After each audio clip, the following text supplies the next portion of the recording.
berikan kita kekuatan sehingga kita semuanya bisa berpuasa dan bisa sholat hingga tegak pada malam hari ini. Pada malam hari ini sebagai salah satu program iktikaf, kita akan adakan diskusi tentang pembentukan keluarga sakinah yang insya Allah akan dipandu oleh Ustadz kita, Ustadz Agustiawan. Untuk itu mohon perhatiannya bagi bapak-bapak dan ibu-ibu sekalian, karena ini masalah yang sangat penting sekali buat kita semuanya. Insya Allah materi akan disampaikan secukupnya, kemudian nanti kita akan lanjutkan dengan dialog insya Allah. Tidak apa-apa sambil makan, tidak apa-apa. Ini semuanya kamu coba, nggak apa ya? Baik Bapak Ibu sekalian, insya Allah kita akan segera mulai saat ini. Mohon perhatiannya dan mohon bisa tenang Bapak Ibu sekalian. Terima kasih.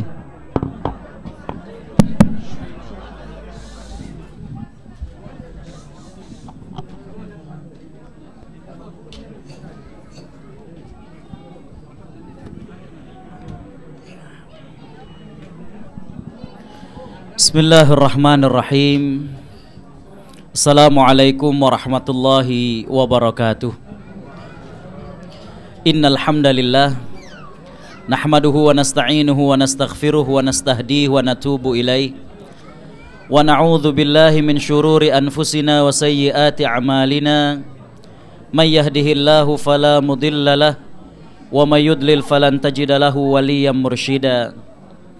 Nashhadu an la ilaha illallah wahdahu la syarika lah wa nashhadu anna Muhammadan abduhu wa rasuluh. Allahumma salli wa sallim wa barik ala nabiyyina Muhammad wa ala alihi wa sahbihi wa man sara ala nahjihi wastanna bi sunnatihi ila yaumiddin wa ba'd. Hadirin hadirat ikhwatal iman rahimakumullah. Sungguh suatu pemandangan yang begitu mengharukan di tengah-tengah masyarakat yang belum lagi mereka Islam, tapi begitu guyup dan begitu ramenya suasana kita pada saat ini. Allah mempertemukan kita dalam suasana penuh keimanan. Sampai ke malam 24 ini, ternyata hadirin ikhwatal iman rahimakumullah, masih banyak dan masih ramenya masjid ini menunjukkan bahwa kita insya Allah memiliki semangat yang sama. Seperti yang saya sampaikan ketika hari Rabu, kita ingin Ramadan kali ini lebih spesial dibandingkan Ramadan-Ramadan yang sebelumnya.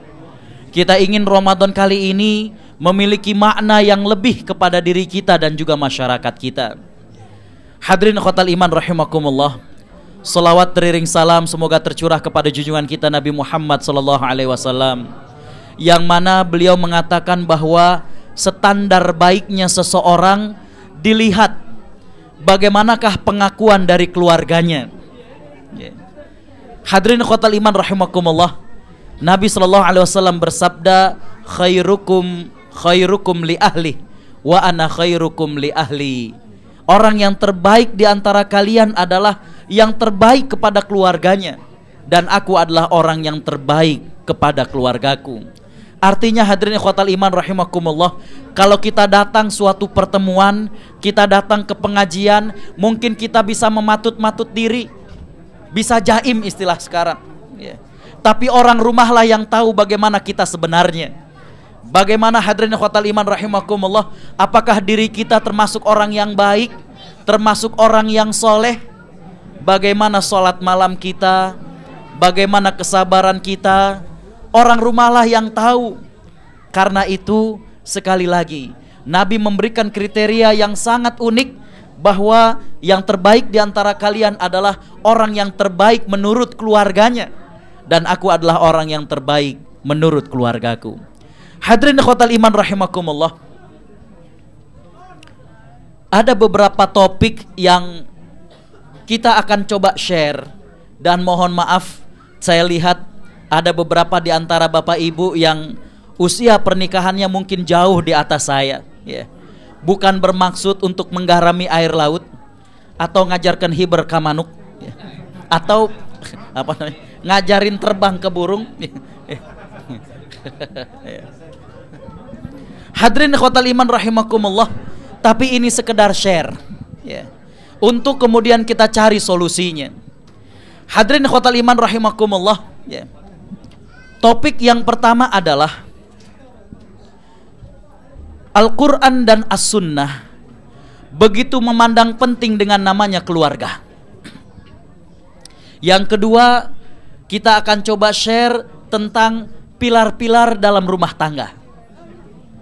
Yang ketiga, bagaimanakah Islam memberikan arahan ketika terjadi permasalahan dalam rumah tangga. Kayaknya itu cukup ya, 3 topik ya. Topik seperti misalnya sunnah-sunnah pada malam pertama, kayaknya nggak ada yang malam pertama hari ini ya. Gitu. Apalagi ini mau iktikaf ya. Makanya kalau ada yang undangan buka bersama kemudian datangnya terlambat, jangan-jangan dia udah buka yang lain duluan nih.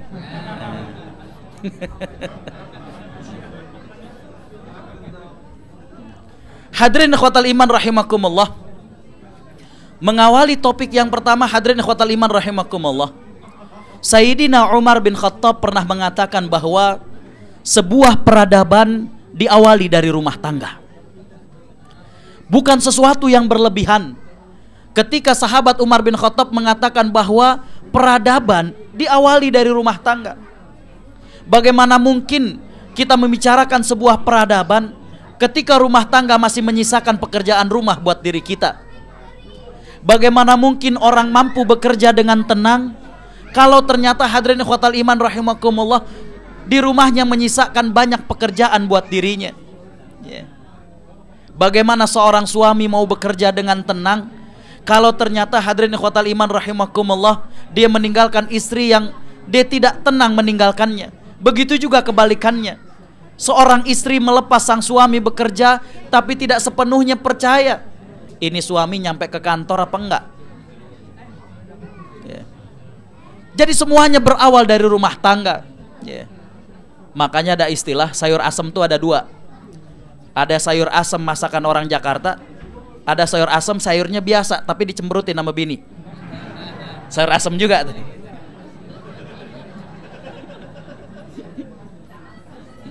Ya. Sayurnya sayur biasa, cuma dicemberutin jadinya asem. Gitu ya. Hadirin ikhwatal iman rahimakumullah, ada 3 bukti minimal yang menunjukkan Islam sangat concern dengan masalah keluarga.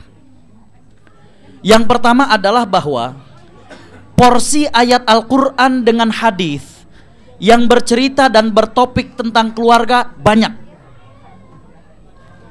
dan mengambil porsi besar dalam hukum Islam. Jadi masalah keluarga dan masalah rumah tangga dalam kajian fikih Islam itu menempati porsi yang besar.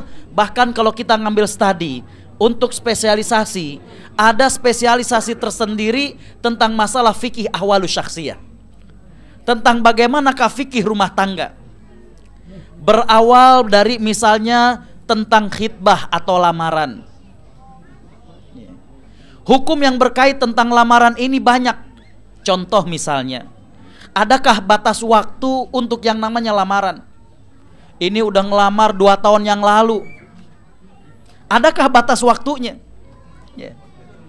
Hadirin ikhwatal iman rahimakumullah, belum lagi bagaimana fikih ketika akad nikah. Ada yang pakai bahasa Arab, ada yang enggak. Ada yang pakai kata-kata uzawwijuka, ada yang pakai kata-kata ankahtuka. Ya. Ada yang kemudian sebagian masyarakat percayanya bahwa enggak sah kalau lafaz seorang bapak menikahkan putrinya kecuali 1 nafas. Saya nikahkan putri saya Fulanah binti Fulan dengan mas kawin sekian-sekian tunai. Jadi kalau sempat gugup enggak sah. Benar enggak seperti itu? Ya. Bolehkah mas kawin bukan berbentuk benda tapi sesuatu yang abstrak? Contohnya adalah hafalan Al-Quran ya. Bulan Desember lalu saya diundang ke Padang ya. Ada seorang adik kelas dari Al-Azhar Kairo dapat jodoh orang Padang, orang Bukit Tinggi Pak, orang Awak. Hadirin ikhwatal iman rahimakumullah, mas kawinnya itu adalah hafalan surat Ar-Rahman. Jadi ketika dibilang saya nikahkan putri saya dengan saudara dengan mas kawin hafalan surat Ar-Rahman, tunai, masa udah Ar-Rahman nyicil.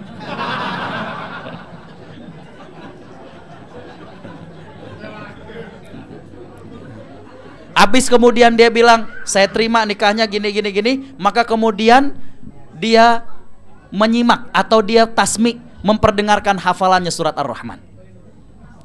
Saya katakan nyicil karena hadirin ikhwatal iman, ada seorang sahabat yang dia menikah dengan putri seorang kiai, calon istrinya itu hafal Quran, makanya mas kawinnya hafalan seluruh Al-Quran.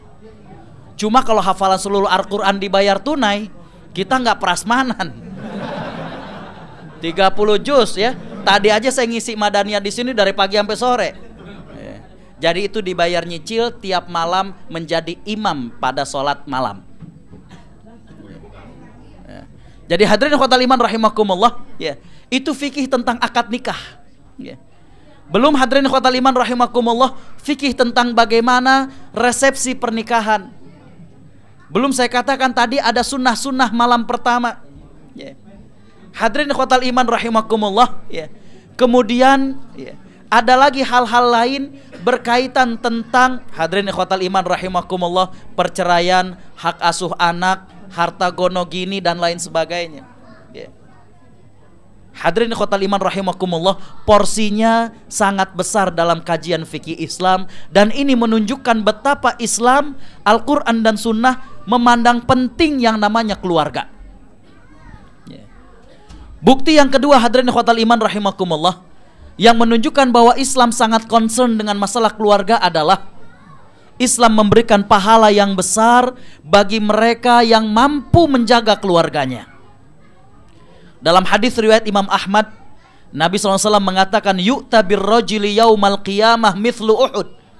Nanti pada hari kiamat ada orang yang mendapatkan pahalanya sebesar bukit Uhud. Dia sendiri bertanya dan kaget, qala ya Rabb anna li hadza, ya Allah dari mana ini pahala? Perasaan di dunia nggak malah melakukan suatu perbuatan yang pahalanya besar seperti ini.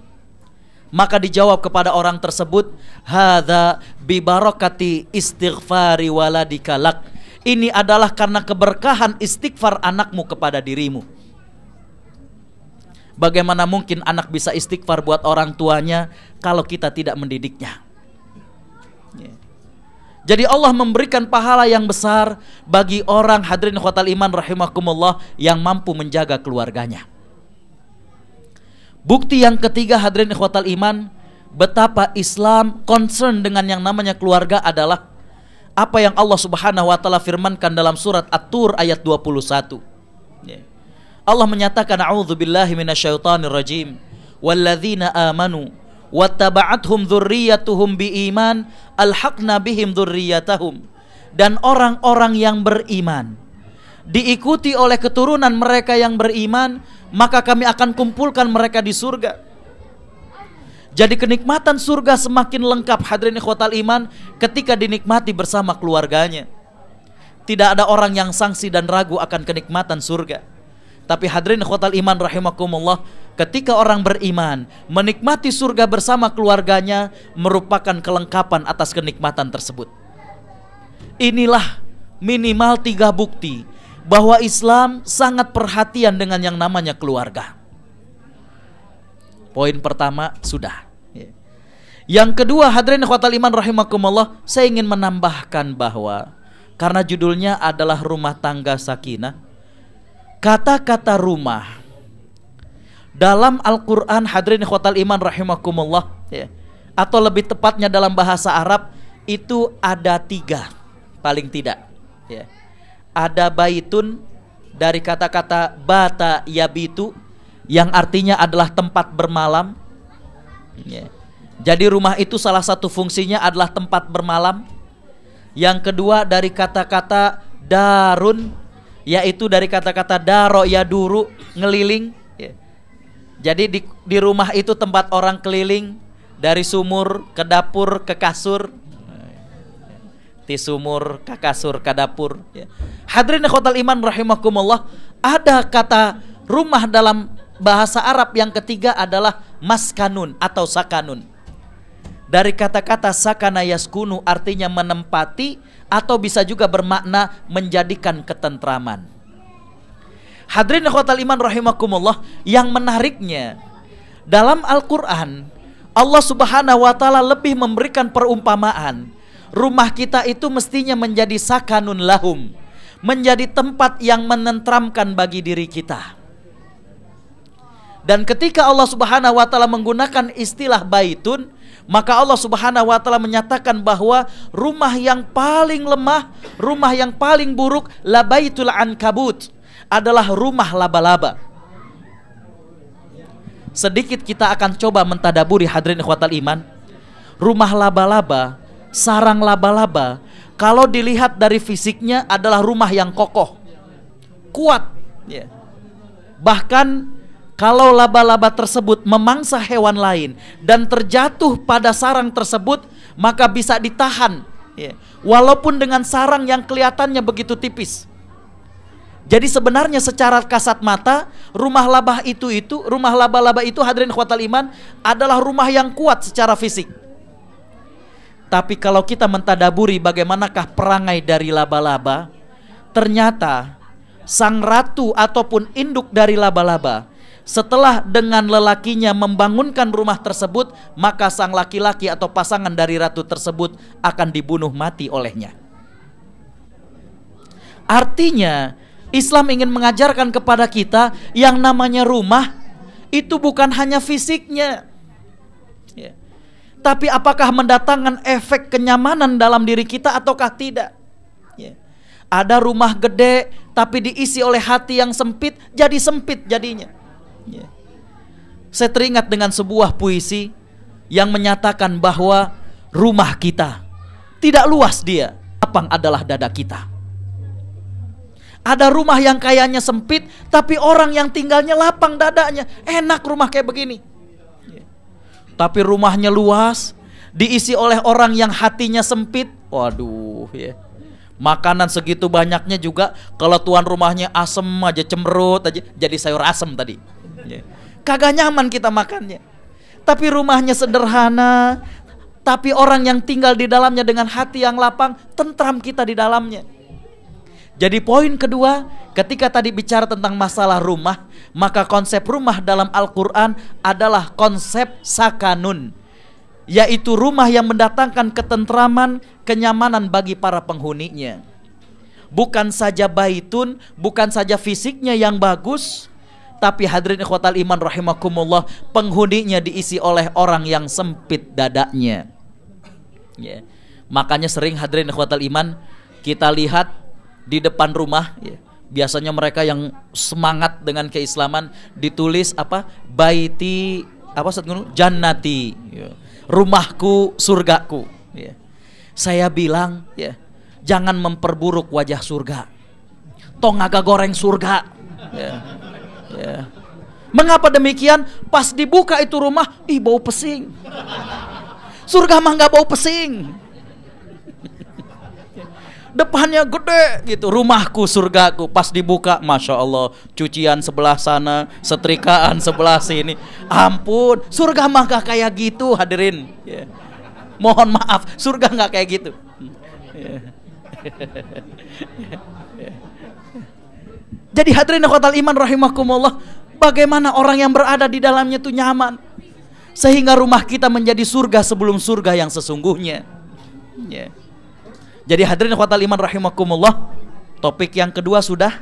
Topik yang pertama tadi adalah perhatian Islam dengan keluarga. Yang kedua adalah konsep rumah dalam Al-Quran, bahwa Allah Subhanahu wa ta'ala menginginkan rumah itu, dan Allah gunakan dengan kata-kata sakanun, bukan baitun, ya, yaitu rumah yang mendatangkan kenyamanan, ketentraman bagi orang yang berada di dalamnya, ya.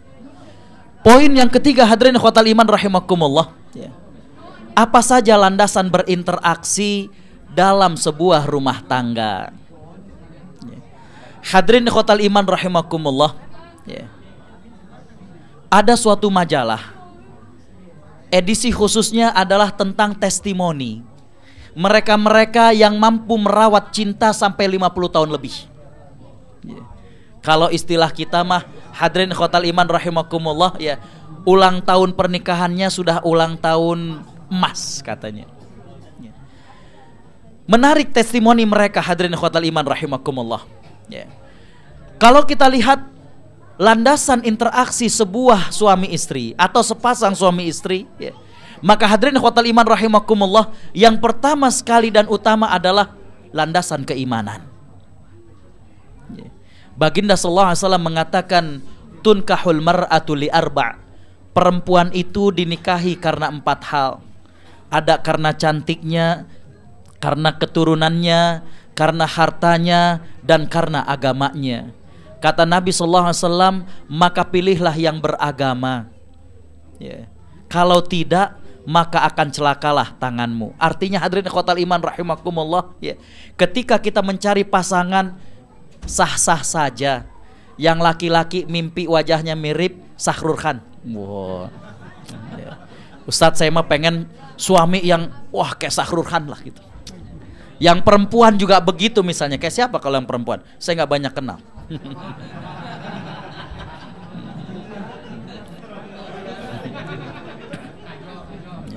Hadirin ikhwatal iman rahimakumullah, ya.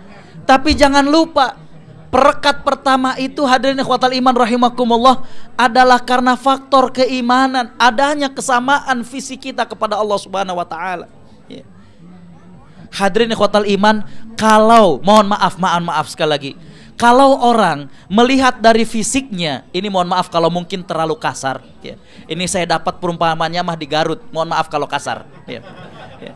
Jadi hadirin ikhwatal iman rahimakumullah, kalau orang mencari karena fisiknya, waktu itu kiai saya bilang, ya, coba lihat kalau ada kakek-kakek kurus, compang-camping, ya, kita nanya, ini kakeknya siapa? Nggak tahu kakeknya siapa. Ada nggak yang mau ngukut? Ada yang mau melihara nggak? Ada yang mau melihara nggak? Nggak ada yang mau. Ya. Tapi kalau ngelihat kambing, walaupun kurus, ya, ini kambing siapa? Tahu. Oh, udah biar saya ngurus aja. Ya. Jadi hadirin ikhwatal iman rahimakumullah, manusia tanpa iman kadang lebih berharga kambing. Embe begang kambing kurus kadang lebih bermakna. Jadi kalau ada orang mencari dengan berdasarkan jasad, fisik, rupa, hadirin ikhwatal iman rahimakumullah, sampai kepada suatu saat ternyata hadirin ikhwatal iman mungkin tidak semenarik yang dulu. Tapi hadirin ikhwatal iman, kalau yang bertemu itu adalah keimanan, subhanallah. Makanya Nabi SAW mewanti-wanti, berhati-hatilah kalian, iyyakum wa khadra'ud diman. Berhati-hatilah kalian dengan khadra'ud diman, sejenis bunga, ya. Kata Nabi, hati-hatilah dengan bunga itu. Kata para sahabat, apa yang kau maksudkan ya Rasulullah? Maka Nabi mengatakan, yang dimaksud dengan khadra'ud diman adalah al-hasna fiman batisu, perempuan cakep tapi dari keluarga yang tidak baik. Cuma bikin pegel hati. Jadi hadirin ikhwatal iman rahimakumullah, ya, mohon maaf, saya menangani, ya, hadirin ikhwatal iman rahimakumullah, menangani masalah keluarga, ya, konsultasi dan lain sebagainya. Tidak sedikit mereka yang menghabiskan uang cukup banyak hanya sekedar membayar orang membututi. Benar nggak suaminya nyampe ke kantor? Untuk membayar orang, memastikan istrinya itu ditinggal kerja nggak ngapa-ngapain. Artinya tidak berbuat sesuatu yang menjadikan dirinya. Jadi hadirin ikhwatal iman, apa nikmatnya kehidupan rumah tangga kalau begitu? Inilah landasan interaksi yang pertama hadirin ikhwatal iman, yaitu bagaimana keimanan. Keimanan inilah yang mempertemukan hadirin ikhwatal iman rahimakumullah. Ya. Makanya kalau kita lihat Baginda sallallahu alaihi wasallam, ya, ketika menikah dengan Khadijah radhiyallahu anha, walaupun terpaut usia sampai 15 tahun, tapi Nabi begitu menyayangi Khadijah. Kita bercerita tentang bagaimana Nabi ketika menerima wahyu yang pertama beberapa hari yang lalu, ya. Saat Nabi berada di Gua Hira, tiba-tiba izja'ahul malak, tiba-tiba datang sesosok makhluk yang kemudian mendekap Nabi seraya mengatakan, "Iqra, baca." Kata Nabi, "Ma ana biqari'in." Saya nggak bisa baca. Maka kemudian fa'akhadhani faghattani, maka aku direngkuh dan aku dipeluk sampai kemudian terasa letih. Kemudian makhluk tersebut kembali mengatakan, "Baca." Kembali Nabi mengatakan, "Aku tidak mampu membaca." Maka kemudian turunlah firman Allah dalam surat Al-Alaq ayat pertama sampai ayat yang kelima. Dalam riwayat Aisyah dari hadis Sahih Bukhari, maka Nabi SAW kemudian pulang dari Gua Hira, yarjufu fuaduh, hatinya itu berdebar, berdebar, hadirin ikhwatal iman rahimakumullah. Dan yang menariknya adalah bahwa wa inna jabinahu la yatafassadu araqan, dahinya itu berkeringat. Artinya Nabi SAW begitu cemas. Ketika nyampe ke rumah, dia cerita kepada Khadijah, dia takut, hadirin ikhwatal iman, jangan-jangan ini adalah sesuatu yang dia di luar bayangannya. Hadirin ikhwatal iman, apa yang dikatakan oleh Khadijah? Ucapan Khadijah bagaikan hujan yang menghapus panas 1 tahun. Begitu terasa sejuknya di hati Nabi. Kata Khadijah, "Kalla wallahi ma yukhzikallahu abada. Innaka latahmilul kalla wa taksibul ma'duma wa taqrid dhaifa wa tu'inu ala nawaibil haq." Sekali-kali tidak, wahai suamiku. Tidak akan Allah menyia-nyiakan dan Allah menghinakan dirimu. Engkau adalah orang yang suka membantu orang lain, menolong yang lemah, memuliakan tamu. Hadirin khotal iman rahimakumullah, ucapan seorang wanita yang matang memberikan kesejukan kepada Nabi SAW. Itulah bedanya Khadijah dengan Aisyah. Kalau Khadijah merupakan gambaran seorang wanita yang matang, yang mampu kemudian mengayomi baginda SAW. Kalau Aisyah muda, cantik, pintar, dahsyat. Artinya terkumpul semuanya. Udah muda, cakep, pintar lagi. Ya. Hadirin ikhwatal iman rahimakumullah, itulah perangkat untuk interaksi suami istri yang pertama. Ya. Yang kedua, hadirin ikhwatal iman rahimakumullah, ya, perangkat dan landasan interaksi suami istri yang kedua adalah kejujuran dan ketulusan.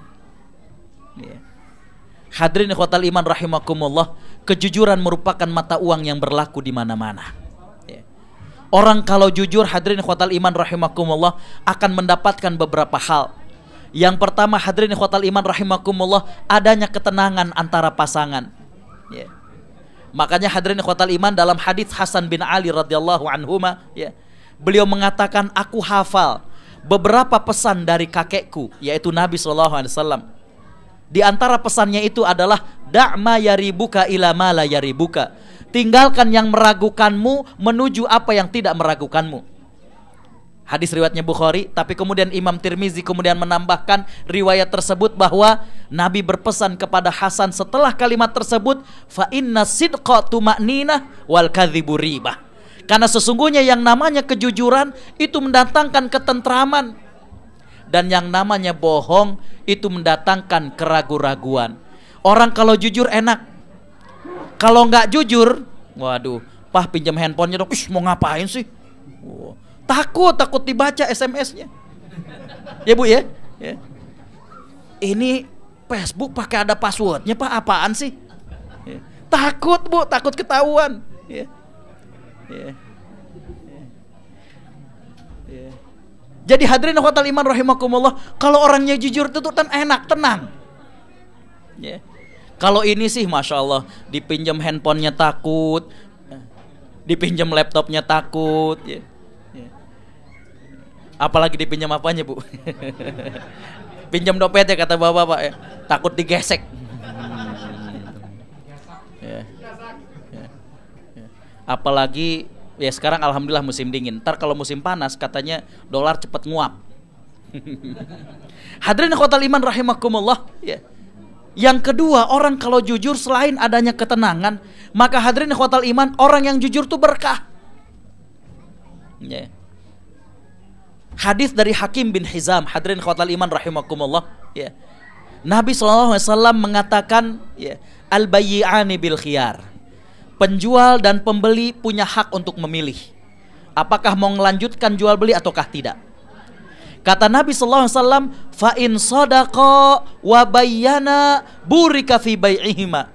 Kalau si penjual dan pembeli itu jujur dan mereka menjelaskan kalau ada kekurangan dalam penjualan tersebut, Allah akan memberkahi jual belinya. Wa in kadzaba wa katama, kalau kedua-duanya dusta dan menutup-nutupi kalau terjadi aib atau cacat, muhiqat barakatu bai'ihima, maka Allah cabut keberkahan yang mestinya ada dalam jual beli itu. Kita ke Jakarta, namanya lama di Ozi, lama di Melbourne, pas kita beli gado-gado, berapa nih Bu? Ya. Sambil nggak berani natap, 50.000 aja Bang. 50.000, gado-gado 50.000. Ya. Ya. Kalau kata orang Jakarta digetok kalau begitu, dibohongin kita. Ya. Yang mestinya jual beli itu berkah, ini Allah cabut keberkahannya. Besok-besok kapok orang tersebut mau beli di situ. Waktu mau beli jangan di situ. Kemarinnya saya dibohongin di situ. Ya. Tapi kalau orang itu jujur, hadirin ikhwatal iman rahimakumullah, mau kemana? Tutup kalau beli gado-gado di sono, murah enak lagi. Ya. Jadi hadirin ikhwatal iman rahimakumullah, ya, ketika seseorang itu jujur, yang kedua adalah Allah berikan keberkahan. Hadirin ikhwatal iman rahimakumullah. Dalam rumah tangga jujur apa saja, baik jujur tentang masalah pasangan, jujur tentang masalah hadirin ikhwatal iman, masalah uang. Ya. Kadang ada yang tidak jujur dan selingkuh tentang masalah uang. Ya. Ini nanti babnya juga cukup panjang. Ya.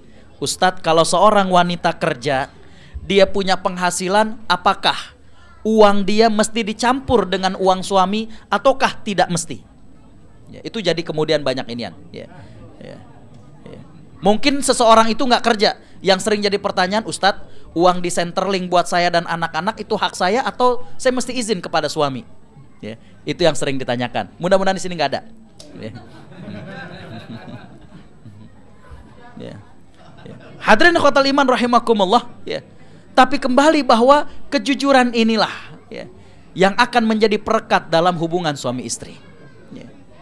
Yang ketiga hadirin ikhwatal iman rahimakumullah, yang menjadi perekat dalam hubungan suami istri adalah saling memahami.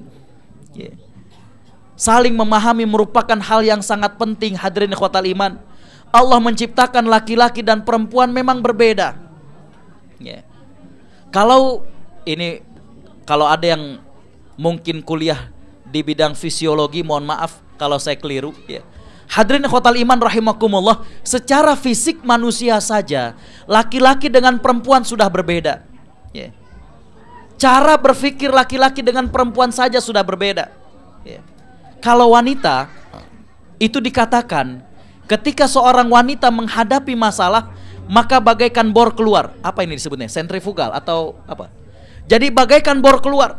Jadi kalau seorang wanita menghadapi masalah, pengennya itu berbagi dengan orang. Kalau lagi ada masalah, tahu-tahu udah update status di Facebook. Yeah. Padahal mama dedeh nggak ada tapi curhat. Gitu.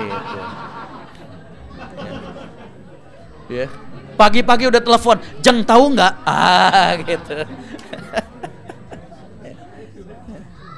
Memang begitu hadirin ikhwatal iman. Tapi kalau laki-laki ketika menghadapi masalah, maka cara berpikirnya kebalik. Dia akan menutup diri terlebih dahulu. Kalau kira-kira dia bisa menangani, baru kemudian dia akan cerita. Ketidakfahaman tentang hal ini terkadang mempengaruhi dalam komunikasi. Suami lagi ada masalah di kantor, suami lagi ada masalah di rumah, maaf di masjid dan lain sebagainya dalam organisasi. Istri nanya, suami lagi perlu untuk diam dulu. Istri kemudian, Papa kenapa sih kok nggak jawab? Udah nggak sayang ya? Wah, gitu. Wah. Udah ribet deh kalau rumah begitu. Ya. Hadirin ikhwatal iman rahimakumullah, apalagi bulan Ramadan, hati-hati. Ya. Kemarin lagi di Sydney saya baru dapat. Ya. Perbendaharaan kata baru. Ya. Tadi diumumkan oleh pengurus bahwa setiap Sabtu dan Ahad ada buka puasa bersama ya. Di Sydney di Masjid Tempe itu setiap Sabtu dan Ahad juga ada buka bersama. Jadi waktu itu saya lagi megangin kurma, ya. Kemudian orang udah pada takjil, udah pada berbuka. Hadirin ikhwatal iman rahimakumullah. Saat itu ada satu keluarga yang baru datang. Suaminya megang panci gitu, bawa panci kerepotan. Sang istri nuntun anaknya 2. Saya bilang sama mereka, "Pak, Bu, batalin dulu puasanya." Dijawab sama istrinya, "Kalau ngebatalin puasa udah saat tadi di mobil saya marahin suami. Yang belum buka puasa," katanya.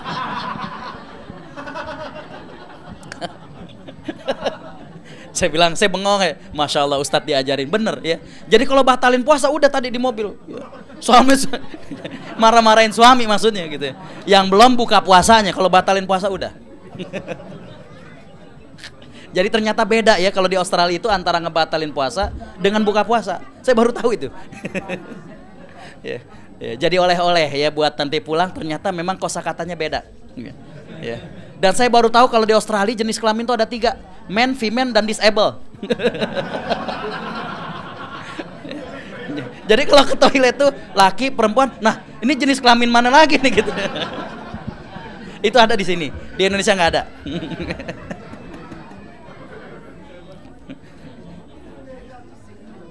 Ya, saya nggak tahu jenis kelamin yang mana tuh yang disable. Ya, jadi man, female, dan disable. Gitu. Kembali hadirin ikhwatal iman rahimakumullah. Ya. Ketika saling memahami enak hadirin ikhwatal iman rahimakumullah. Ya. Dan kuncinya tadi adalah tahu betul bagaimana struktur fisik seorang manusia. Laki dengan perempuan berbeda. Ya. Sebenarnya ada topik khusus tentang bagaimanakah seni berkomunikasi dalam keluarga. Ya. Singkatnya hadirin ikhwatal iman rahimakumullah, untuk poin saling memahami dalam berkomunikasi hadirin ikhwatal iman rahimakumullah, ya, para psikolog mengatakan sebaiknya kita gunakan bahasa saya dan bukan bahasa kamu. Apa artinya? Hadirin ikhwatal iman, kalau bahasa kamu itu cenderung kita dibandingkan dengan orang lain. Dan kalau namanya dibandingkan, walaupun untuk kebaikan biasanya nggak enak. Betul ibu-ibu? Kalau dibandingin sama perempuan lain nggak enak, Bu ya? Ya. Kita misalnya buka puasa bersama di rumah seseorang, disediain gulai, disediain rendang. Ya. Pas pulang kita bilang sama istri kita, "Mah, kalau masak rendang kayak begitu dong, enak, dagingnya empuk, rendangnya begini." Ya. Enak nggak Bu kira-kira kalau dibandingin begitu? Nggak enak Bu ya? Ya. Nggak enak, orang yang namanya dibandingin nggak enak. Ya. Kalau hatinya lagi adem, mungkin jawabannya, "Ya mama kan cuma pinternya masak sate Padang." Ya, gitu. Itu kalau hatinya lagi adem, kalau lagi puasa. Kalau hatinya lagi nggak nyaman, kira-kira gimana Bu jawabannya? "Kenapa dulu nggak kawin sama dia?" Kan begitu. Kan jadi sewot begitu. Ya. Ya. Itu bahasa kamu dan bukan bahasa sayang. Begitu juga suami, ya. "Mas, rajin-rajin ke masjid Westol dong, kayak Bapak Fulan misalnya disebutin." Walaupun untuk suatu kebaikan, terkadang yang namanya bahasa kamu menjadikan orang berada pada posisi tertuduh dan seringnya dia akan berapologi. Ya. Saya dapat setahun kuliah di Malaysia, ya. Karena di Malaysia banyak makan yang santan, kari dan lain sebagainya, ya. Pas pulang abang saya ketemu, "Gus, lu makin gendut." Nah, orang kalau begitu tuh itu bahasa kamu. Kita sering berapologi, "Ah enggak bang, bajunya aja yang kekecilan." ngeles yang kayak begini. Ini. Jadi ternyata untuk konsep pemahaman hadirin ikhwatal iman rahimakumullah, ya. Ternyata selain kita perlu memahami fisiologinya, juga harus paham tentang gimana komunikasinya. "Ustadz, jadi yang betul gimana?" Bahasanya bahasa saya. "Mas, kalau saya jadi mas, daripada di rumah, mendingan ke masjid Westol." Nah, itu lebih enak. Yeah. Jadi hadirin ikhwatal iman rahimakumullah, ya. Jadi perekat yang ketiga dalam landasan interaksi suami istri adalah saling memahami. Kalau terjadi perbedaan, mungkin istri kita dididik oleh latar keluarga yang berbeda, kita pun dididik dengan latar belakang pendidikan yang berbeda, maka hadirin ikhwatal iman rahimakumullah, kita lihat sekarang malam, besok pagi, apa yang diajarkan oleh alam ini adalah kenapa kita tidak boleh serasi dalam perbedaan. Kenapa kita tidak bisa serasi dalam perbedaan? Begitu juga di tengah masyarakat. Perbedaan yang ada hadirin ikhwatal iman rahimakumullah bagaikan warna-warni bunga dalam sebuah taman. Ya. Bukan kemudian kita memperkeruh masalah perbedaan ini. Ya. Apalagi misalnya beda daerah. Ya. Cuma gara-gara pulang pengajian istri salah narok kaos kaki. Emang dasar orang. Kalau disebutin jadinya rame tuh. Ya. Ya. Jadi hadirin ikhwatal iman rahimakumullah, ya. Disinilah saling memahami, ya. Hadirin ikhwatal iman rahimakumullah, ya. Kayaknya segitu dulu, ya. Ya. Topik yang lainnya berkenaan tentang gimana kalau lagi ada permasalahan, mungkin kita akan tunda sampai waktu yang lainnya. Udah sejam soalnya. Bapak-bapak, ibu-ibu sambil ngunyah, saya nggak bisa ngomong. Dari tadi pegel nih. Ya. Jadi hadirin ikhwatal iman rahimakumullah, saya cukupkan dulu demikian, ya. Dan tentunya nanti kita akan berdiskusi, ya. Intinya hadirin ikhwatal iman rahimakumullah, marilah. Yang pertama tentang bagaimanakah concern Islam terhadap keluarga. Yang kedua konsep rumah dalam Al-Quran. Dan yang ketiga kita baru tadi tentang landasan-landasan dalam berinteraksi kepada suami dan istri. Demikian, assalamualaikum warahmatullahi wabarakatuh. Demikian Bapak Ibu sekalian penyampaian materi tentang keluarga sakinah oleh Dr. Agus Setiawan. Untuk membuat diskusi tambah meriah, maka kesempatan berikutnya adalah kesempatan untuk sesi tanya jawab. Untuk itu bagi Bapak Ibu sekalian yang punya pertanyaan, saya pikir sudah saatnya bagi Bapak Ibu sekalian untuk menanyakannya. Silahkan. Oh, sudah. Ada yang mau bertanya, Bapak Ibu sekalian?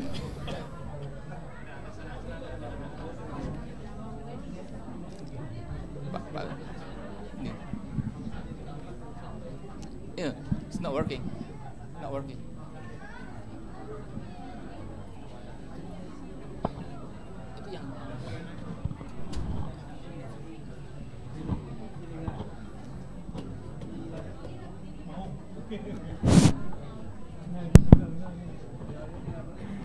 Assalamualaikum warahmatullahi wabarakatuh.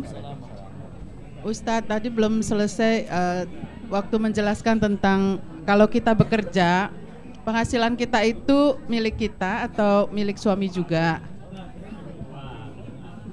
Begitu saja. Terima kasih. Waalaikumsalam warahmatullahi wabarakatuh. Ya, tamu dulu. Mbak Nika, silakan Mbak Nika. Assalamualaikum warahmatullahi wabarakatuh. Sebelumnya saya mohon maaf kalau pertanyaan ini sebenarnya saya sudah pernah tanyakan ke ustadzah yang lain, cuman saya kurang klik dengan jawabannya, maka saya ingin bertanya dengan Ustadz Agus, semoga bisa menjelaskan lebih detailnya. Yang saya ingin tanyakan adalah kesetaraan gender dalam Islam. Kalau di Australia ini kan sama ya, laki-laki dan perempuan itu adalah sama, kedudukannya sama. Nggak ada laki-laki sebagai pemimpin, nggak ada perempuan sebagai pemimpin. Sedangkan dalam Islam adalah laki-laki adalah pemimpin istrinya. Di Indonesia juga sekarang lagi digodok kesetaraan gender, laki-laki dan perempuan mau disamakan. Menurut Ustadz bagaimana? Menurut pandangan Islam bagaimana? Menurut Ustadz sendiri bagaimana? Tolong saya mohon berikan penjelasan yang lebih detailnya. Terima kasih. Wassalamualaikum warahmatullahi wabarakatuh. Waalaikumsalam warahmatullahi wabarakatuh. Ya. Mau ditambah atau? Boleh, tambah satu lagi. Satu lagi, silakan. Pak Azari. Selalu Pak Azari.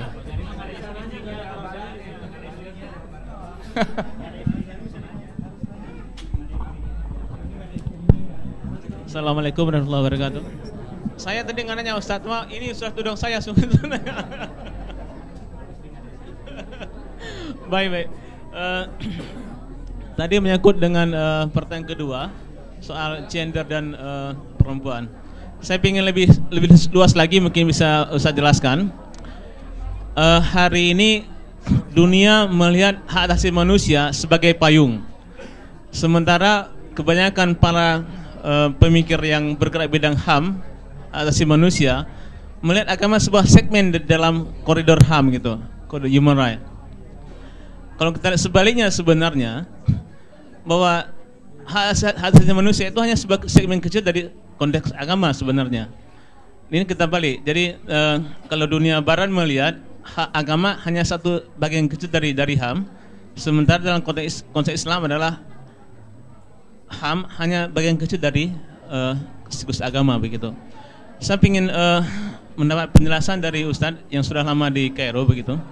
Nah, itu bagaimana pengalaman selama di Kairo ketika dunia hari ini menuduh, terutama negara barat, melihat bahwa implementasi HAM di kawasan negara Timur Tengah itu dianggap bertentangan dengan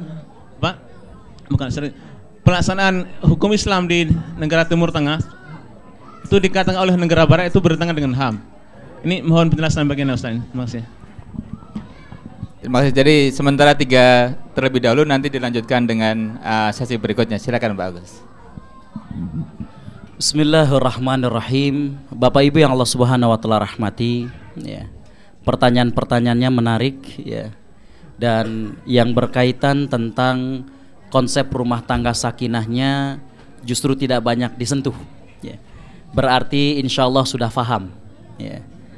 Kalau kita tadi bicara dalam sehari bersama Al-Quran, berarti tinggal kita aplikasikan, ya.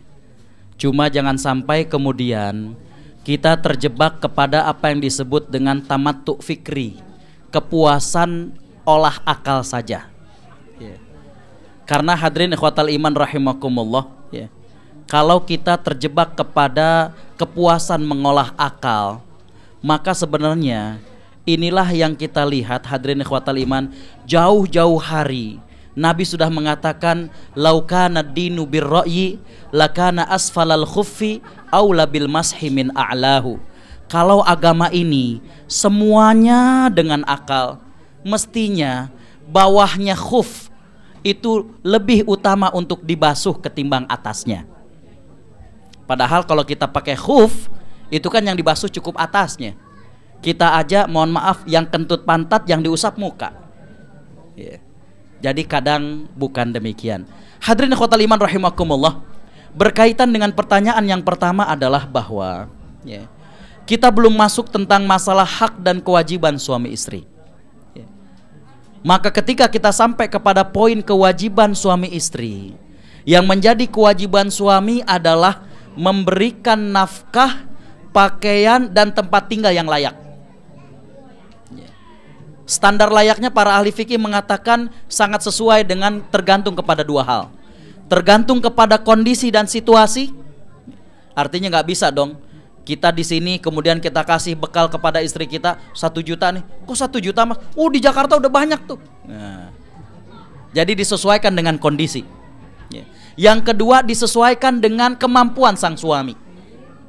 Ya, itu batasan syar'inya tentang bagaimanakah nafkah, pakaian, dan juga tempat tinggal bagi seorang istri. Jadi itu kewajiban suami.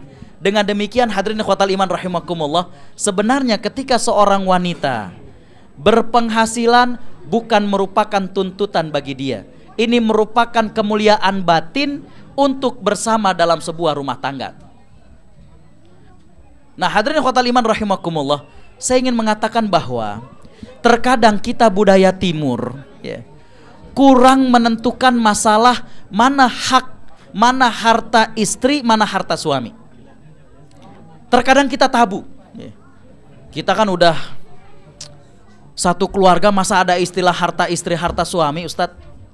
Hadirin ikhwatal iman, ternyata sikap seperti ini ketika dia tidak tegas, itu dikhawatirkan menjadi masalah suatu hari. Sekitar 1 minggu yang lalu, saya dapat pertanyaan dari Saudi. Ya. Ada seorang ekspatriat kita yang kerja di perminyakan sana. Dia cerita bahwa ada kawannya, karena sang suami bekerja dan jarang punya waktu, maka ketika mereka dikasih rejeki beli rumah di Indonesia, yang ngurusin rumah adalah istrinya. Karena suaminya kan kerja. Akhirnya ya udahlah, mama aja yang bisa pulang, mama urus deh. Dia ke notaris, kemudian nama rumah itu atas nama sang istri. Permasalahannya adalah hadirin ikhwatal iman, ternyata sang suami ini meninggal dunia. hampir seluruh harta atas nama sang istri. Ya. Maka kemudian dari pihak orang tua sang suami, karena mestinya ya, kalau suami ini, kalau laki-laki ini punya harta warisan, mestinya kan ada ahli waris, ibunya, bapaknya. Nah sekarang semuanya itu atas nama sang istri. Ketika istrinya itu diajak, ayo dong kita bagi. Kan ini semuanya adalah karena hasil jerih payah suami kamu. Ternyata sang istri nggak mau, kan atas namanya atas nama saya. Hadirin khotal iman rahimakumullah, secara hukum fikihnya memang hitam di atas putih, itu yang kita lihat. Atas nama siapa itu? Ya. Walaupun de factonya uangnya dari sang suami, tapi de juronya secara hukumnya atas nama sang istri. Bisa dipahami? Itu karena kita kadang nggak biasa mana harta mama, mana harta kita. Ya. Begitu juga misalnya hadirin khotal iman, misalnya ya kita mau beli rumah, waduh kurang nih, ya udah deh Pak, nggak apa-apa, ada warisan nih dari orang tua saya, campur. Padahal rumah itu misalnya atas nama sang suami. Bisa dipahami? Padahal hadirin khotal iman rahimakumullah, ada beberapa sumber yang itu merupakan hak istri sepenuhnya. Sekali lagi saya katakan, ya, ini agak berat nih karena sudah mulai masuk bab fikih. Ada beberapa sumber yang itu merupakan hak istri. Yang pertama adalah dia mendapatkan mas kawin. Mas kawin itu sepenuhnya hak istri. Ya. Sepenuhnya adalah hak istri. Ya. Makanya hadirin khotal iman rahimakumullah, Islam tegas dengan masalah mas kawin ini. Kalau seorang suami ingin kemudian katakanlah menggunakan mas kawin tersebut, harus dengan kemuliaan dan kerelaan sang istri. Dalam surat An-Nisa ayat 5 jelas, a'udzubillahi minasyaitonirrajim, fa in tibna lakum an syai'in minhu nafsan fakuluhu hani'am mari'a. Kalau si perempuan hatinya baik, mulia, kemudian membolehkan mas kawin tersebut untuk dipakai bersama, maka makanlah dengan tenang dan mendapat keberkahan dari Allah. Tapi kalau enggak. Ya. Makanya hadirin khotal iman rahimakumullah, pernah menjadi suatu hal, pernah menjadi suatu masalah. Ya, ini mohon maaf, ini kayaknya online, saya nggak sebutin di mananya. Ketika ternyata seorang suami tidak jujur dalam masalah mas kawin. Nggak jujurnya gimana? Ya. Orang tua sang wanita minta mas kawin itu dengan uang. Kalau saya rupiahkan mungkin sekitar 50 juta. Ya. Nah hadirin khotal iman rahimakumullah, waktu kita akad nikah, waktu dia akad nikah, bukan kita ya. Waktu dia akad nikah, kemudian kan akad nikah, kemudian ditunjukin nih mas kawinnya. Karena jumlahnya cukup banyak, jadi nggak dihitung. Ternyata duitnya kurang. Yang begini nih yang kacau nih ya. Paham ya? Ya. Jumlahnya itu ya, saya mengatakan senilai 50 juta ya. Bisa dipahami lah, berarti bukan orang di Indonesia, cuma senilai 50 juta. Jadi jumlahnya cukup besar. Jadi waktu lagi akad nikah nggak sempat dihitung. Cuma selesai akad nikah ya, dibisikin kepada sang istrinya, itu kotak mas kawin cepat masukkan. Sang ibu dari wanita itu curiga. Kemudian setelah dihitung ternyata kurang. Di sini ada ustadz-ustadz, ada para ulama, sah nggak hukumnya orang nikah kayak begitu? Hah? Gimana Ustaz? Gimana para alim ulama di sini? Masya Allah ya.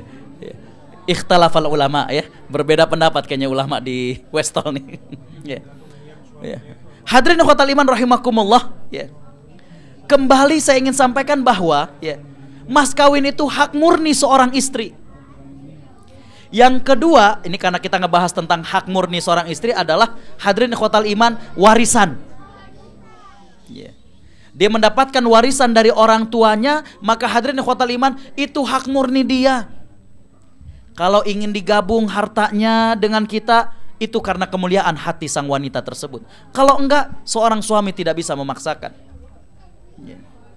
Yang ketiga termasuk diantaranya adalah masalah penghasilan seorang istri. Cuma hadirin khotal iman rahimakumullah ya, dalam masalah ini Saya katakan tadi, masalah komunikasi dia sangat penting. Sehingga kalaupun penghasilan itu merupakan hak seorang istri, alangkah baiknya kalau pada saat dia akan menggunakan, dia komunikasi dengan sang suami. Jangan sampai tahu-tahu, "Wih, apaan nih mah, ada kursi di sini?" "Nggak apa-apa mah, duit dari Centerlink, habis dari Westall tadi mamah mampir ke IKEA."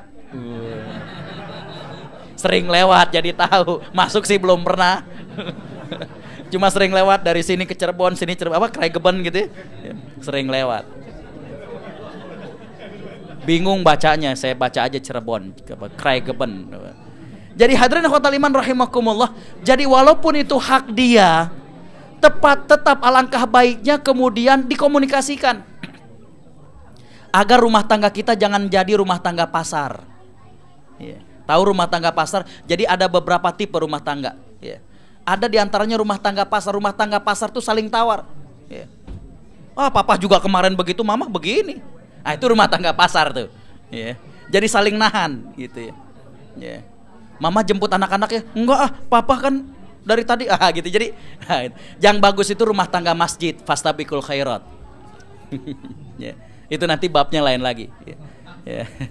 Ada macam-macam tuh, ada rumah tangga pasar, rumah tangga masjid, macam-macam. Ya. Kalau rumah tangga pasar kan saling tawar menawar gitu. Ya. Pokoknya gaji mamah boleh, tapi papa juga. Itu begitu tuh, itu saling tawar menawar begitu. Ya. Hadirin ikhwatal iman rahimakumullah, intinya adalah itu hak dari wanita, cuma sebaiknya dia dikomunikasikan agar jangan sampai kemudian sang suami pun berpikiran, "Ah, kalau kamu begitu, saya juga bisa begini." Itulah yang kemudian menjadikan rumah tangga itu kayak pasar. Ya. Jadi bagusnya kalau dikomunikasikan. Yang kedua hadirin ikhwatal iman rahimakumullah, berkaitan dengan kesetaraan gender. Ya. Hadirin ikhwatal iman rahimakumullah, yang menariknya dari Islam adalah kalau kita membaca, mempelajari, menghayati Islam, maka hadirin ikhwatal iman rahimakumullah, Islam memberikan solusi yang lengkap, tepat. Yang pertama, Islam mengakui adanya kesamaan laki-laki dan perempuan sebagai hamba Allah. Sekali lagi saya katakan, Islam mengakui laki-laki dan perempuan sama-sama sebagai hamba Allah. Sehingga sebagai hamba Allah, perempuan juga berhak yang pertama mendapatkan kesempatan ibadah. Bisa difahami? Ya, makanya sholat laki-laki diwajibkan, perempuan juga diwajibkan. Puasa laki-laki diwajibkan, perempuan juga demikian. Jadi selaku hamba Allah, mereka berhak mendapatkan apa yang dalam tuntunan secara lebih formal mesti didapatkan oleh wanita. Pendidikan dan lain sebagainya. Tapi Islam dengan bijaknya hadirin ikhwatal iman, karena Islam adalah agama yang fitrah, maka Islam tahu ada kekhasan tersendiri antara laki-laki dengan perempuan. Disitulah kemudian hadirin ikhwatal iman rahimakumullah, ada yang lebih spesial tentang wanita. Yeah. Disitulah ada kekhasan wanita. Yang tadi saya katakan, dalam kajian ilmu fisiologinya saja, secara struktur tubuh manusia beda laki-laki dengan perempuan. Dan orang yang mengatakan setara gender dengan mengatakan sampai kepada hal tersebut sama, dia telah menyalahi daripada kodrat manusia. Nggak usah jauh hadirin ikhwatal iman rahimakumullah, ya. Dalam ilmu fisiologinya, ya, cara bernafas laki-laki dengan perempuan sudah beda. Kalau laki-laki bernafas lebih panjang, kalau perempuan bernafas lebih kerap atau lebih sering. Jadi jangan sampai baru kawin 2 bulan, naik tangga, ngedenger nafas istri, makanya mah diet, jangan begini. Itu bukan masalah gemuk atau bukan, memang nafasnya lebih sering.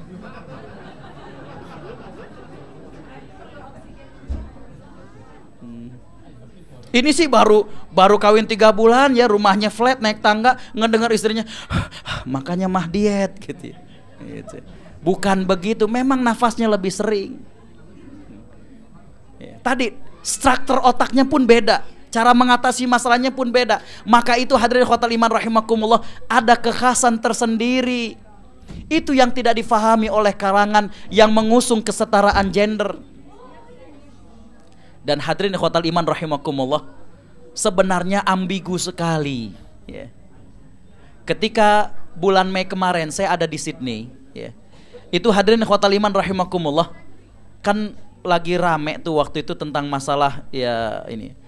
Hadirin ikhwatal iman, yang menariknya adalah di salah satu karikatur waktu itu kalau nggak salah ada Mother's Day, ya. Bulan Mei Mother's Day, ya. Ya. Itu hadirin ikhwatal iman rahimakumullah, mohon maaf, di situ ada karikatur, ya. Dua orang sejenis, yang waktu itu dua orang sejenis lagi nanya, hari ini Mother's Day, siapa di antara kita yang mother? Jadi dari situ saja sudah mulai adanya penolakan, ini keluar dari kodrat. Ya. Jadi hadirin khotal iman, kembali ya Bu ya, bahwa Islam memberikan payung yang namanya kesamaan itu adalah kesamaan hak selaku hamba Allah. Tapi ketika masing-masing memiliki fisik yang berbeda, ya, maka kemudian Islam memberikan kekhususan tentang hal ini. Ya. Yang ketiga menarik, ya. Hadirin khotal iman rahimakumullah, ya. Kalau nggak salah dari Aceh Pak ya. Kita ketemu 2009 dengan beliau. Ya. Kartu namanya masih LLM waktu itu. Saya masih ingat, beliau mungkin sudah lupa. Ya. Ya, ingat. Ya. Hadirin khotal iman rahimakumullah, ya. Berkaitan dengan hadirin khotal iman rahimakumullah, ya. Katanya di Timur Tengah, ya, banyak berkaitan dengan HAM yang kemudian hadirin khotal iman rahimakumullah, apa tadi bahasanya, yang ternodai ya menurut apa namanya Barat ya. Sebelumnya dikatakan bahwa hak agama itu menurut Barat bagian kecil dari HAM ya. Bapak Ibu yang Allah Subhanahu wa taala rahmati, saya ingin mengatakan simpel saja ya. Agama merupakan payung umum ya. Ini karena beliau juga orang hukum ya. Di bawahnya itu ada hukum. Dan yang lebih kecil lagi itu adalah politik. Apa maksudnya? Ya. Hadirin khotal iman rahimakumullah, terkadang ada sesuatu yang legal secara syar'i belum tentu legal secara konun, secara undang-undang. Saya berikan waktu untuk merenung. Ada sesuatu yang secara syar'i legal, tapi secara undang-undang mungkin tidak legal. Apa Pak contohnya Pak? Pernikahan lebih dari satu bagi PNS. Secara syar'i legal, undang-undang nggak legal. Dan kalau sudah masuk dalam wilayah politik, lebih keruh lagi, dipolitisasi. Itu saya ingin kemudian kita open mind, itulah ruang-ruangnya. Jadi dengan demikian agama itu sebenarnya lebih luas. Yeah. Agama itu sebenarnya lebih luas dan keliru kalau orang yang kemudian kebalik, agama itu bagian daripada HAM, keliru. Yeah. Nah hadirin khotal iman rahimakumullah, ya. Saya hanya ingin memberikan fakta ya, bahwa kalau dikatakan pelaksanaan hak asasi manusia di Timur Tengah itu ternodai, maka hadirin khotal iman rahimakumullah, sekarang ini Barat kebingungan dengan adanya musim semi di Arab. Karena mereka selama ini mendukung rezim-rezim yang ternyata kontradiktif dengan apa yang mereka ajarkan. Katanya demokrasi, katanya melayani dan juga memberdayakan ekonomi. Ternyata rezim yang selama ini erat dengan Barat nggak seperti itu. Maka terjadilah musim semi di Arab, Arab Spring. Hadirin khotal iman rahimakumullah, kami sekeluarga sekitar 9 tahun di Mesir. Tahu betul bagaimana Mubarak, sampai bagaimana represifnya hadirin khotal iman rahimakumullah, sampai ada istilah wa anna lil judrani adzanan, tembok aja punya telinga. 4 tahun lalu sebelum kemudian terjadinya transformasi demokrasi di sana, ada seorang kawan pergi ke Mesir pagi hari waktu dia lagi exercise, ketemu sama polisi lagi megang pistol, lagi megang senjata, kemudian lagi nyanyi lagu sedih. Ditanya, pagi-pagi lagunya sedih bener, dia bilang, yang sedih bukan cuma saya. Ini senapan kalau bisa nyanyi lagu sedih, dia juga nyanyi begitu. Ditanya emang kenapa? Dia cerita dia umur sekian ternyata belum mampu menikah. Tapi hadirin khotal iman rahimakumullah, yang ternyata membuat hal seperti itu, rekanan mereka sendiri. Makanya kemudian terjadilah musim semi, hadirin ikhwatal iman rahimakumullah. Ya. Jadi hadirin ikhwatal iman, sebenarnya ketika mereka menuduh ya, bahwa terjadi penodaan terhadap HAM di wilayah Timur Tengah, yang melakukannya temannya mereka sendiri. Ya. Itulah makanya sekarang mereka kelabakan, karena mereka selama ini tidak punya jaringan bagaimana berkomunikasi dengan orang baik di Arab. Bingung ketika sekarang berubah. Terjadinya Arab Spring, bingung mereka. Ya. Gimana kemudian untuk jalin komunikasi? Ya. Contoh misalnya tentang di Mesir, ya. Baru saja terbentuk parlemen dengan suasana demokrasi yang lebih bagus, maka hadirin ikhwatal iman rahimakumullah, keputusan parlemen Mesir adalah menyetop ekspor gas ke Israel. Tahu kenapa? Karena harga gas yang diekspor itu lebih murah ketimbang gas yang dibeli buat rakyatnya sendiri. Irasional. Maka di stop. Bagaimana mungkin orang dagang ke orang lain lebih murah, ke orang sendiri, ke keluarga sendiri ternyata lebih mahal? Ya, kita lihat. Ya. Jadi adanya ambigu dalam hal ini. Ya. Makanya ketika mereka mengatakan terjadi penodaan terhadap HAM, itu maling teriak maling. Ya. Jadi hadirin khotal iman rahimakumullah, makanya kemudian terjadi Arab Spring atau yang disebut dengan Ar-Rabi' Al-Arabi, musim semi di Arab. Ya. Hadirin khotal iman rahimakumullah, saya kira saya cukupkan demikian. Ya. Udah jam 10 nih Pak. Ya. Ya. Ya.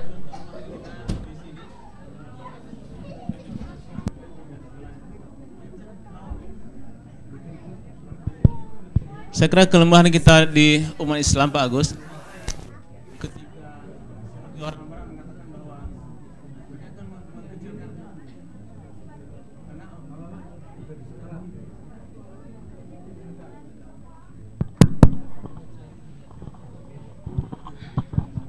saya kira satu kelemahan kita di kalangan umat Islam adalah bagaimana mengkomunikasikan yang sesungguhnya kepada dunia barat pada hari ini. Kenapa tadi saya katakan, saya menyebut sebenarnya kalau saya refer kepada siapa yang menyebutkan bahwa agama bagian dari HAM, itu yang menyebutlah namanya Elizabeth Meyer dalam bukunya Islam Human Rights. Itu orangnya yang menyebutkan. Nanti buku itu di Indonesia bisa dibaca lebih lanjut. Itu sangat jelas. Dia kenapa menyebutkan begitu? Karena bagi dia HAM itu segalanya, agama satu segmen kecil. Padahal tidak demikian dalam kacamata Islam. Islam adalah segalanya, HAM bagian kecil gitu. Nah, itu yang terbangun hari ini di dunia internasional adalah sepertinya agama dikecilkan oleh HAM gitu.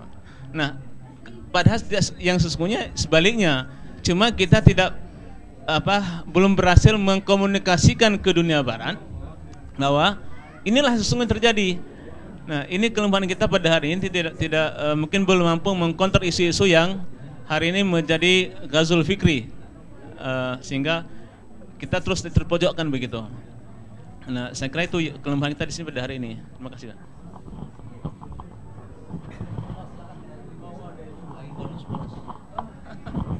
Lagi.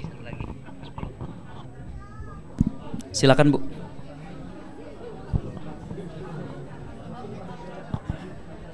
Assalamualaikum warahmatullahi wabarakatuh. Karena tadi Ustadz sempat menyentil masalah sakinah mawadah warohmah, saya ingin menanyakan mengenai sebenarnya makna dari sakinah mawadah warohmah itu seperti apa dan bagaimana cara mewujudkannya. Dan pertanyaan ini saya hubungkan dengan fenomena masyarakat modern saat ini yang banyak keluarga-keluarga yang masih dalam konteks pernikahan tetapi sang suami atau bahkan sang istri itu meninggalkan keluarga intinya untuk misalnya mencari penghasilan gitu. Karena kan fenomena sekarang pekerjaan itu sudah mulai lintas kota, lintas daerah, lintas pulau, bahkan lintas benua gitu. Apakah dimungkinkan mewujudkan keluarga yang sakinah mawadah warohmah dengan bentuk bentuk keluarga yang model sekarang seperti ini gitu. Kalaupun misalnya bisa, khususnya kalau misalnya yang sang istrinya ya, yang keluar atau meninggalkan untuk sementara dalam tanda kutip itu, atau mungkin bahkan juga suaminya juga lah. Itu bagaimana tips-tipsnya agar menjaga supaya keluarga ini tetap sakinah mawaddah warahmah. Terima kasih. Wassalamualaikum warahmatullahi wabarakatuh. Bapak Ibu yang Allah Subhanahu wa taala rahmati, pertanyaan yang menarik dan bisa dipanjangkan, bisa dipendekkan jawabannya ya. Tentang masalah keluarga sakinah mawaddah warahmah. Istilah sakinah mawaddah warahmah itu diambil dalam surat Ar-Rum ayat 21 ya. Sebenarnya inti dari keluarga itu adalah terwujudnya kata-kata sakinah, Bu ya. Karena Allah Subhanahu wa taala menyatakan dalam surat Ar-Rum tersebut, litaskunu ilaiha, agar engkau merasa tentram. Jadi hubungan suami istri adalah bagaimana ketentraman, bagaimana kebahagiaan batin sebelum kebahagiaan fisik.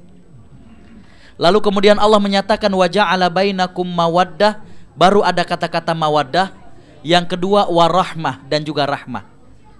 Saya tadi sempat bercerita di siang tadi ketika acara sehari bersama Al-Quran, bahwa dalam Al-Quran itu ada 8 jenis kata berkaitan tentang cinta. Yang pertama itu yang disebut dalam surat Ar-Rum tersebut adalah cinta mawaddah. Mawaddah dari kata-kata wadda ya waddu, adalah rasa cinta yang menggebu. Ini biasanya adalah rasa cinta di awal-awal usia pernikahan ya. Jadi cinta yang menggebu ya. Biasanya kalau berjauhan, wah SMS-annya tuh mesra gitu ya. SMS ke istrinya, mah di Melbourne cuma ada 2 bintang, 1 dan langit dan 1 lagi dirimu. Wow.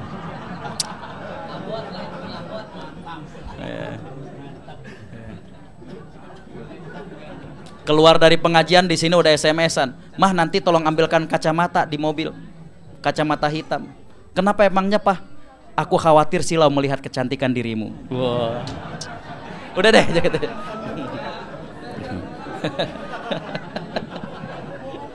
Itu cinta mawaddah tuh. Itu yang namanya cinta mawaddah yeah. Jadi perasaan menggembu, dan itu biasanya di awal-awal pernikahan. Makanya diletakkan pertama cinta dalam Al-Quran, yang kedua adalah rahmah. Dimana hadirin ikhwatal iman rahimakumullah, ketika usia pernikahan itu yeah, sudah memasuki usia yang kesekian, maka bukan lagi Allah katakan mawaddah tapi rahmah. Jadi sudah bertukar menjadi kasih sayang. Makanya kita lihat ya, katakanlah orang tua kita atau mereka yang usia pernikahannya cukup lama, udah gak musim kayak begituan ya. Jangan sampai kemudian hadirin ikhwatal iman, istri kita bilang, "Pah, kok gak pernah lagi sih ngasih bunga?" Gitu. Hah? Enggak, Bu, udah ganti bunga deposito, Bu. Ya. Jadi hadirin ikhwatal iman rahimakumullah, tidak ada yang berubah dalam cinta sang suami, yang ada sudah bertukar menjadi cinta rahmah. Jadi sudah ibarat bagaikan kakak dengan adik. Ya. Makanya nggak ada lagi SMS begitu. Ya. Nggak ada lagi SMS, jangan cari cintaku di e-book atau di Google, karena tidak dijual bebas. Jangan cari di Facebook karena tidak dipampang secara resmi, tapi cari di labuk hatimu. Wah, nggak ada lagi yang begitu, Bu. Ya. Ini bentar makin keluar repot.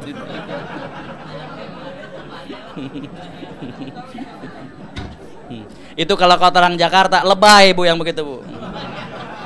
Lebay yang begitu. Biasa aja lagi gitu ya. Ya. Ini makin malam makin hangat ya. Hadirin ikhwatal iman rahimakumullah ya.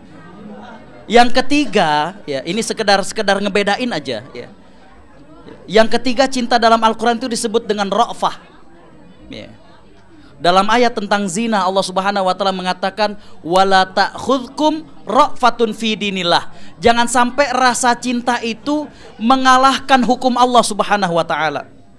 Apa maksudnya? Terkadang ada rasa cinta yang bukan pada tempatnya. Contoh misalnya, kita pengen ngedidik anak kita sholat, tapi jangan deh mas, kesian. Nah itu cinta ra'fah.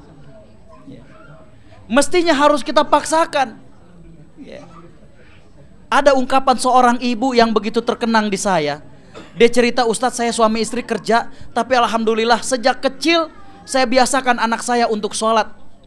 Di ujung dia mengatakan suatu kalimat yang saya sampai sekarang masih terngiang. Dia bilang, mendingan masih kecil saya suruh dia sholat, dia nangis, daripada udah gede saya suruh dia sholat, saya yang nangis.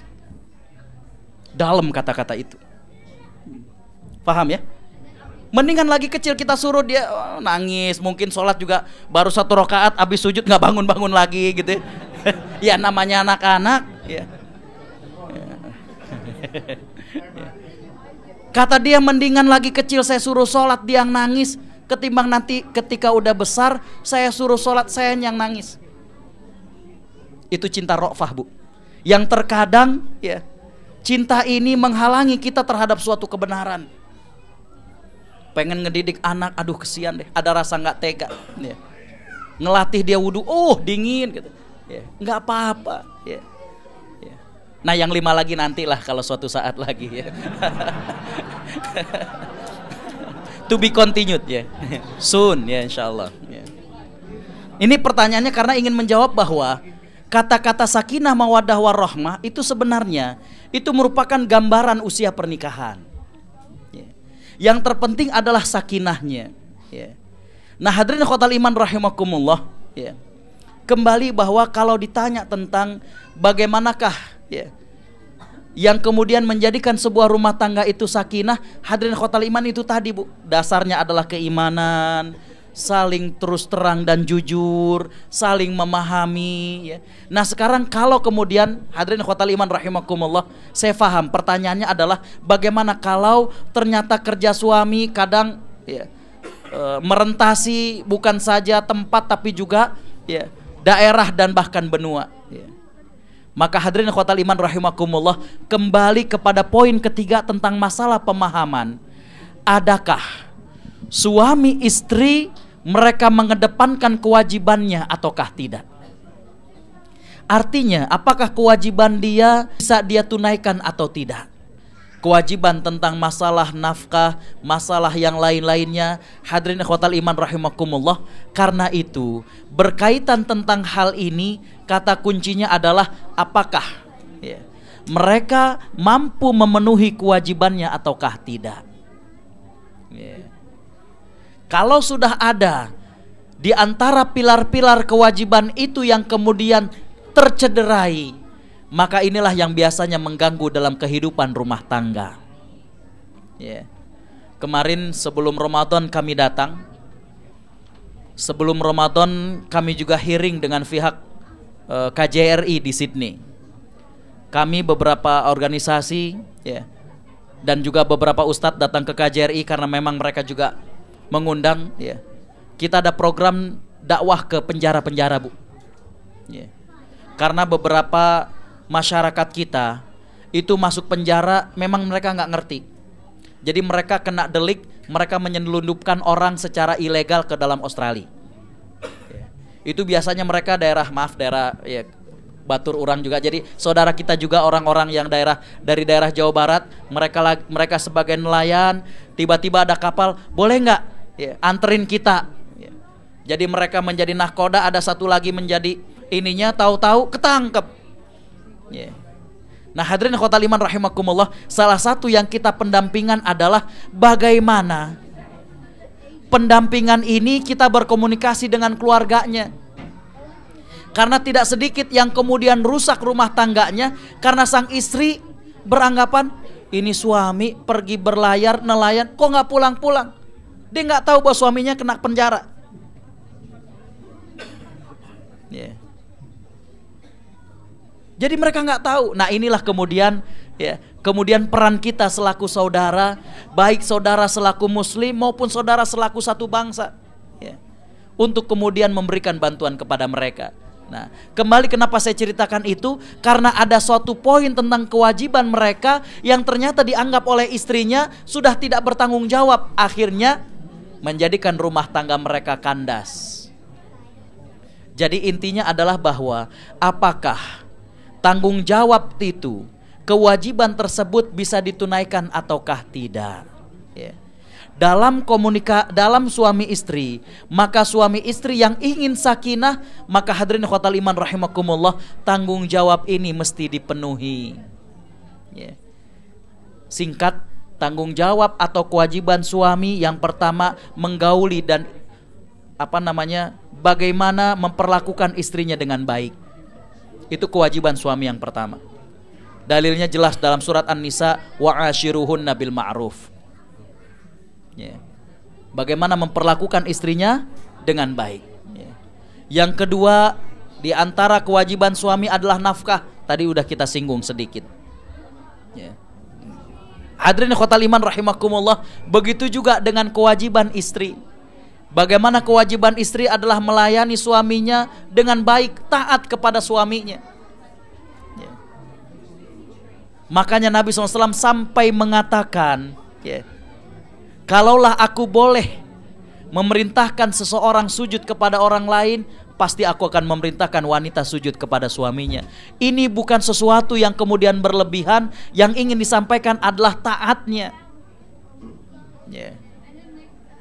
Tapi kita juga harus memahami hadis dengan baik. Ya. Jangan sampai kemudian kita salah faham. Suami baca dalam buku, wah ini ada hadisnya nih mah. Ya. Idza da'ar rajulu imra'atahu fa'abat la'anat hal malaika hatta tusbih. Kalau suami ngajak istrinya untuk campur, ternyata sang istri enggan, maka malaikat akan melaknatnya sampai pagi. Nah, ayo mah. Tar dulu malaikat, jangan dicatat dulu, tar dulu. Ya nggak gitu amat kali. Ya.